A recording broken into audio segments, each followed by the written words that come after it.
Welcome to POL Classics. Be sure to check out the best of POL from over the years. It's at its most popular day and time, and guess what? It's only on WNEP+.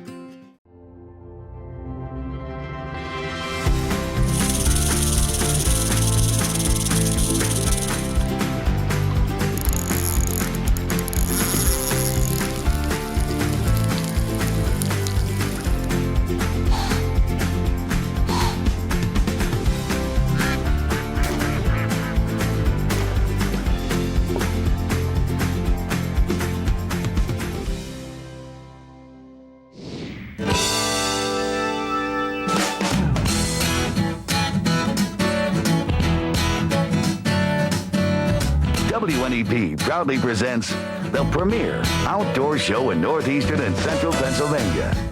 Pennsylvania Outdoor Life, your window to the great outdoors.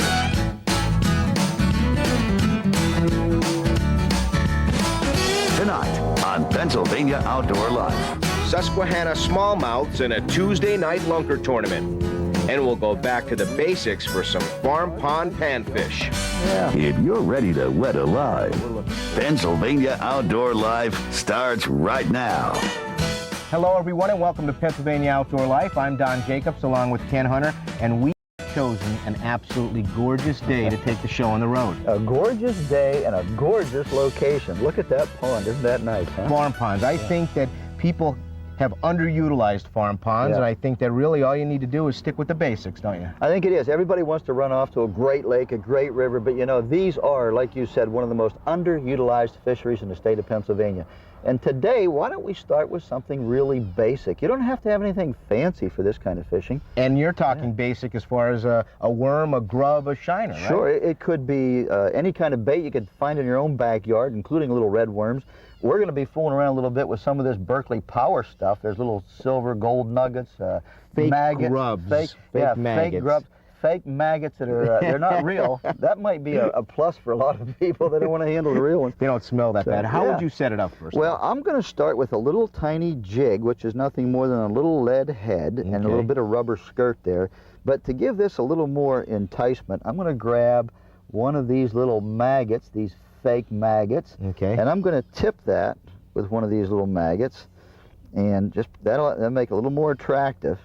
Now the thing is, you don't want to get so big that the bluegill can't get it in its mouth. I think it could get that in its mouth, don't you? I think. Now if it's too big, I'm going to break that in half and we'll try it again. Now you're going to put a bobber on. Yeah, then to that I'm going to add a bobber. And the reason is, a lot of these ponds, like the one here, we've got some weed growth back here, and if you don't put a bobber on, it ends up getting hung up down there in the bottom somewhere. So I'll slip a bobber on there, and that'll keep it maybe a foot or so beneath the surface. You don't have to get very deep here in a farm pond. And while you're putting your bobber on, let me show what I'm going to do. I'm going to take it so basic, I didn't even want to bother with the jig, So I just put a number 8 hook. It could be a 6, a 10. I like 8 because if you do hook a big one, you can still get it out and release it. And a little split shot, and I'm going to use one of these little fake maggots, I guess you're calling them. Politically correct name is Spike anymore. People like the fake better than the real ones. I like the real ones too. And I'm just going to dress this hook with just one for now. And if I see if it doesn't work, then I'll change it. And I'm just going to do that. And I also put a bobber about, what do you say, about 14 inches above it? I'd say 12, 14 inches. That's about it. And that's probably all we need. We might need to adjust it a little bit as we go along. Well, you want to give it a crack? I think we're ready. All right, let's give it a crack here. I saw a few of them getting a little active back here. Let's see what happens. Now we're just going to cast these out and have at it, right? Cast them out and let's see what shows up. See the bobber bouncing? I love when that bobber dances like that, don't you? Oh my. You never get tired of seeing that. He's just playing with it right now though. He's not popping it under. Now he's starting to run a little bit. Ah, there we go. That's a decent fish. Decent fish. Sure. He's almost the size one would put in a skillet. Little bluegill. I wet my hand first so I don't damage the fish, and I'm going to put him back in. Did you bring some kind of a secret bait with you, Jake? Yeah, it's called Raid Ken's tackle box. Well, what is in my tackle box? What is in my tackle box that I need to go get? That you got that I didn't find? It was called Raid's Ken's tackle box, and this looks like a little bass too. No, it's a bluegill. Well, as soon as it hit the water, you had it. Yep. Little bluegill. Oh, wait a minute. Now I'm getting a hit out there. Oh, yeah. Yeah, okay. I got a little one on here. They needed to be out in a little cooler water. We probably weren't fishing quite deep enough. He's down in those weeds. Oh, that's a nice bluegill. Yeah. There's what we're looking for. Nice, colorful bluegill. Look at that. That's a big one there. Look at the size. Boy, there's where they get their name right there, bluegill. Look at the size of that gill. Big and dark. Look at the pretty colors in here. What a beautiful fish. Dark. That's a pretty fish. Tell you what. Well, I got to untangle this mess from the salad here. Let's do this. Let's put this down and let's try catching a couple of these. Different technique in a different way. What do you want to do? Yeah, well, do you want to try a fly rod for a little bit? Let's go get the fly rod. All right, see how that works. Okay. Well, that was sure fun. Yeah, I haven't Jake. used a push-button rod and reel in a long time. We had some pretty good action there for a while. Yeah, we did. Now we're going to change to fly rod. This is one of your favorite little tools, right? I love the fly rod. So let's change gears. I'll just drop that jig and bobber What down. are we going to tie on now? Well, I'll tell you what. I've already gotten mine hooked up here. I have a little yellow popper. Okay. What we call popper. See little rubbery legs on there? Yeah. They hang down in the water and they kind of, you know, jiggle a little bit, makes it more enticing. Again, you don't want to get too big. It's a dressed up piece of cork, isn't it? Yeah, that's all it is, with a couple of feathers on the back. Now, I have a whole variety of colors. There's white, there's a little orange one. You want to try a different color for me? Yeah, why don't we try two different colors? There's a little red and yellow one. Okay. It's nice. You know, pick one of those, and I'll go with this yellow. Maybe you pick a different color. How about a white? You want yeah, white, or here's a little chartreuse. You might want to try that. Okay. And I have some bigger bass sizes in here, too, if we decide we want to. But, you know, I've had bass take these little ones, Jake. And I love when they do. We're all set. Well, if we go around the edge a little bit here, Jake, we've got some open space for our back cast. Okay. That'll make it easier for us, I think.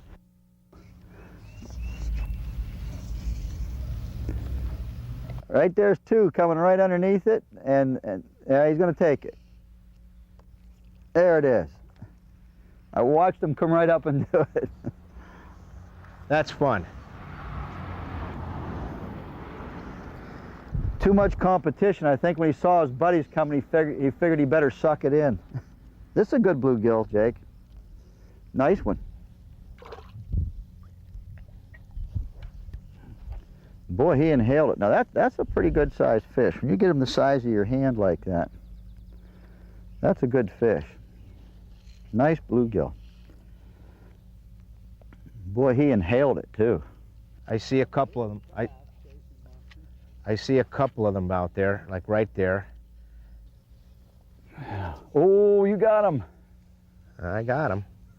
I don't know what he is, but he's bringing you salad. Got something. He's bringing salad along with him too, but you got the salad, the main course. that was a bluegill. Bluegill. It looked like a big bass underneath that yeah, when I was casting to it. It really did. I don't think that is a bass, Jake, but take the bluegill anyway, huh? Absolutely. There you go.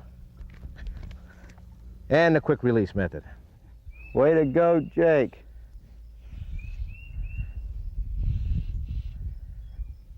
We'll bring some salad up with this one too here. Lots of salad. Somewhere in this mess is a bluegill on the end of my fly. There he is.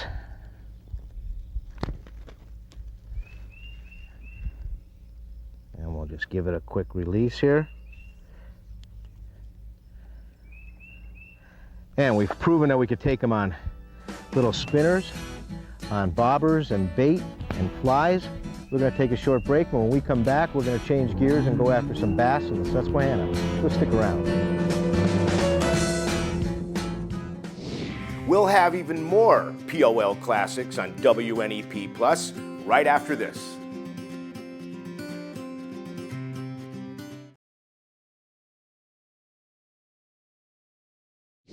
Welcome back to Pennsylvania Outdoor Life. We're just outside of the town of Montgomery, right?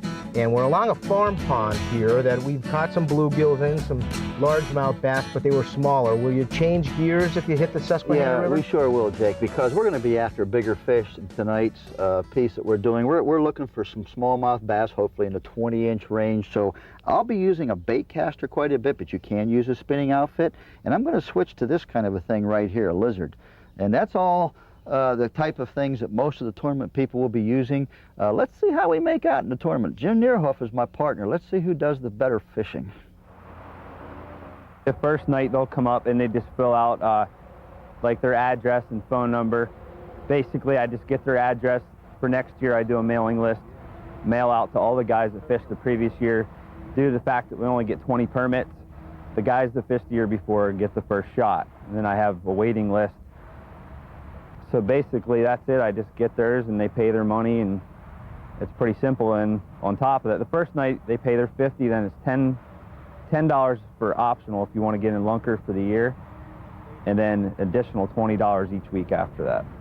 So do you have any extras of those? Yeah, yeah. All right, let me start with one. Well, I'll tell you what, you start with one and I'll leave my lizard on. All right, I'll start with one of these.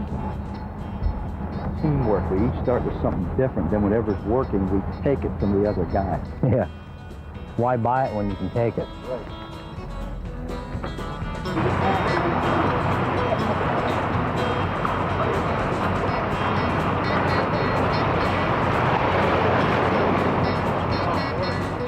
Well, here we usually go by numbers. What we do is wherever you're, like say you're in first place, you go out first. If you're in 10th, you go out 10th. Now up in Williamsport, the river's wider. When I go, they take off. I'll probably just send off like the top 5 guys from last year in order, and then the rest whenever they show up. Well, Jim, it looks like the last boat just came in, so I suspect we're pretty well filled up here. We're probably going to be getting the signal to go about any time now, huh? Yeah, I'm guessing it's just about time. Looks like we have about 20 boats out here. That's just about what we're allowed to have, so looks like we're filled up. I imagine DJ will be giving us a signal any minute. There'll be some nice fish caught tonight, too. We're going to head downriver? Yes. Which is what about 80% of the other boats are going to do. I think so, too, yeah. You might get 2 boats to go up. Yeah, most of them will go down, I'm sure. Well, the water's high enough, we can do it. Yeah. 5:47. We're going to fish till 9 o'clock. Everybody here has fished before. You all know the rules. See you then.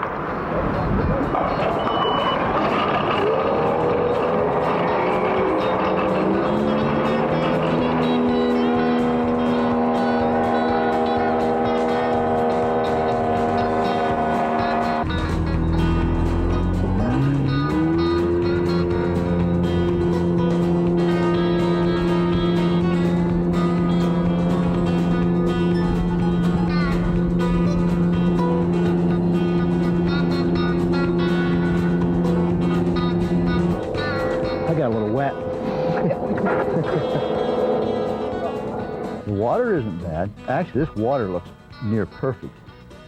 Look at the color of that water. I know. And the height and the temperature is probably not bad. This is a tough time to fish. Bass come off those beds and Yeah, it is. all stressed out. A couple weeks from now, things will start picking up probably, but tough time. Now we're coming into some good water. Mm-hmm. I will have a fish before we get to those trees down there. See that log down there? Watch. Well, let's do it. I'm working on it. All right, I'll get the net. I'll tell you what, that's a legal bass. Yeah, but it's not hooked very good. Well, we need a legal bass in the boat right now. Yeah, I know. Phew. I mean, it's not hooked it good at all. I'm gonna bring it right to you. Ready? Yeah.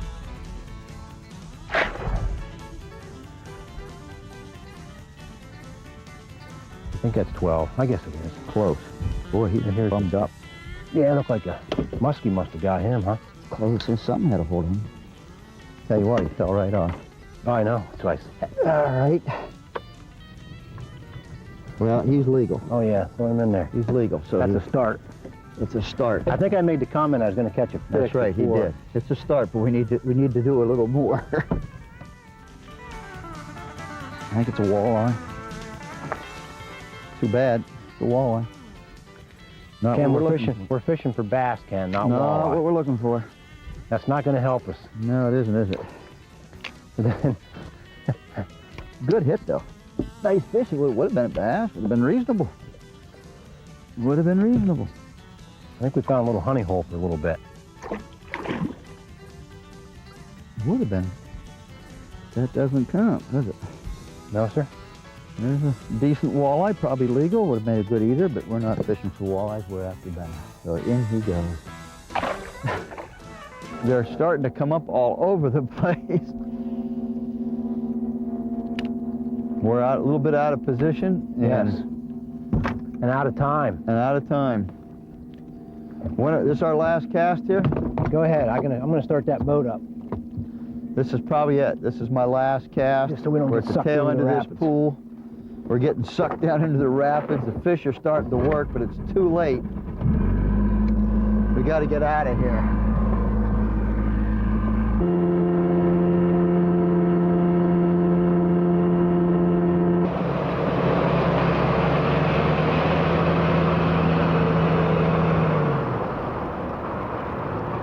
The guys bring them to the scale. We make sure they're 12 inches, make sure they're alive, weigh the fish, then release the fish immediately. We'll be lucky to get a pound out of this thing. What's your name? Ken and Jim. 109. 109. Tough night, boy. First place was John and Chris. They had a fish that weighed 312. And second place was Mitch and Matt with 281. Good job, fellas. Well, I want to thank my partner Jim Neerhoff for joining me tonight in the tournament. Also DJ and the other folks who were there fishing. If you want to get involved, there's lots of these tournaments in the area. They're called Lunker Leagues. You can probably find them in your own area. And they're just a 3-hour tournament, Jake. It's a very short tournament. Bass clubs, local bait and tackle shops, a good place to find Sure those. are. It's a good place to take your son. Father's son can go and do this. It's 6 o'clock in the evening. You're home from work. Well, I'm glad to see that you at least caught a couple of fish. Yeah. Well, now, we're going to take a short break. When we come back, we're going to have some of the trophies that you've sent us on Pennsylvania People and Places, so stick around. POL Classic, we'll have much more of it on WNEP Plus right after this.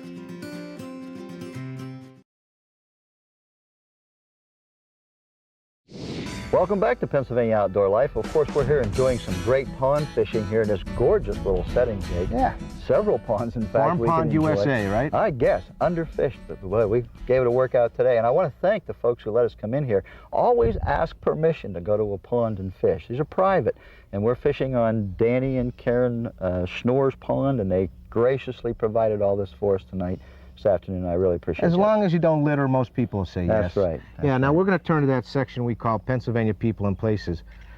And there's producer Brian Hollingshead. We are going to take a look at some of the photos that you have sent us both on the computer and through the mail. Let's begin tonight's look at People and Places with 5-year-old Brianna Borish of Nesquehoning. Brianna was fishing with her Mimi and Pappy on a stream in Jim Thorpe when she caught these trout. By the way, they ended up on the grill for dinner. Nice going, Brianna. 3-year-old Elise Ann Evans of Brackney caught her limit of trout while fishing at Quaker Lake in Susquehanna County. Elise was fishing with her brother Zachary and her mom. Let's take a look at a few hunting photos. Joe Cranko of Old Forge is seen here with the spring gobbler he shot this past season. Joe tells us this monster was sporting a 10-inch beard. Nice going. Cody Lamoureux of Chase was hunting on his grandparents' farm in Harding when he shot this fine spring gobbler. This trophy bird was sporting 1-inch spurs and a 10-inch beard. Joe Stanek of Ashley shot his first deer on the opening day of last year's buck season. Joe is seen here with the 10-pointer he took while hunting in the mountaintop area with his father. Congratulations, Joe. Danielle Sands of Tunkhannock bagged her first buck this year. Danielle shot this trophy 10-pointer on the opening day with a .222. Nice going. And congratulations on your high school graduation. Bob Koslip of Muncie traveled to the Alaskan Peninsula to shoot this 9-foot Alaskan brown bear. Bob scored with this Bruin at 400 yards with 4 shots from his .338 Magnum. Now that's a bear. In our final photo for this evening, we prove that Pennsylvania Outdoor Life is really going to the dogs. Brian and Sandy Hammond of Kingston sent us this photo of Barney. They say he wants Ken's job when he grows up. And with this hat-wearing canine camera dog, we'll close another edition of Pennsylvania People and Places. And just when you thought People and Places was over, we have one more photo. There's the one I just took. Producer Brian Hollingshead, who's done nothing but cry about how he's got to work with the camera today and not fish. Look at us, we've been sweating all afternoon. This is hard work. Yeah, all he does is stand around with a camera. With the camera on his shoulder. Boy, oh boy. I don't know. In fact, I'm going to erase that right now. There, well, it's gone. Jake, with that, before he throws the camera at us, I think we better go to a break.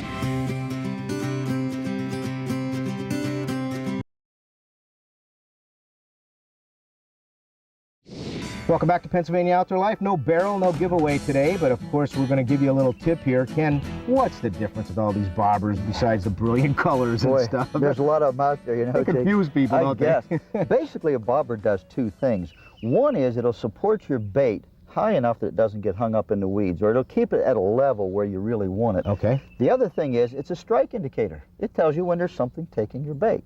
So those are the 2 purposes they really serve, and of course they come in flashy colors. And they come in all sizes. Now, for our bluegill fishing, we certainly wanted to stay with something this small. I have seen people try to use bobbers this big, but a bluegill would have an awful time trying to pull that under. So you want to adjust the bobber size to the type of fishing you're doing. Here's a clear bobber that's often used for people who like to use a spinning rod, and they'll fly fish with it. Oh, okay. Yeah, that way you don't see it as easily, but the fish don't, but you do. And here's just a different shape bobber. It's kind of a teardrop shape, but basically it does about the same thing. These are kind of a unique bobber. I believe it's called a teal bobber. I think it comes to us from Europe. Okay. And the nice thing about these is when you put them in the water, when you hook them up and rig them, you actually weight them so that this is weighted clear down into here, or actually you can weight it so that it pulls it clear down to the tip. Okay. And this is pulled under so very easily. It doesn't have to pop, the fish doesn't have to pop this big thing under. This thing just slides gently beneath the surface, and you know you have a strike. So it's very, very sensitive bobber. But are we getting technical? Is it basically what works for you, what you like? Is that it? Pretty much so. I use this an awful lot. That's my ice fishing bobber. It's my bluegill fishing bobber. If I'm going to fish a big minnow, I'll go to a bigger one. These are nice, though, if you're fishing really light-hitting fish like a crappie in 30 feet of water. Okay. This is a nice little thing to have because it takes so little to pull that under the water. So it is a nice thing. It's not a gimmick. It probably is a good idea to make the change when that happens. But the key is you have to be fishing to use these. So yeah, you got to be somewhere on the water. That's where they work best. You got to get out there and fish. Yeah. We had a great day. Oh, we did. We had fun using one of these little bobbers today. But grab somebody. Grab somebody and get out there and do some fishing. For all of us here at WNEP's Pennsylvania Outdoor Life, that's it for this week. We wish you the very best in the great outdoors. So long.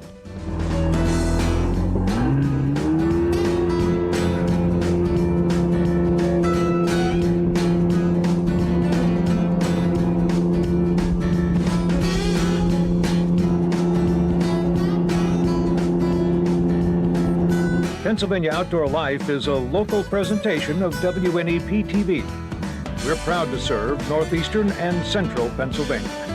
Catch the big ones. Thank you for joining us for a look back at POL Classics.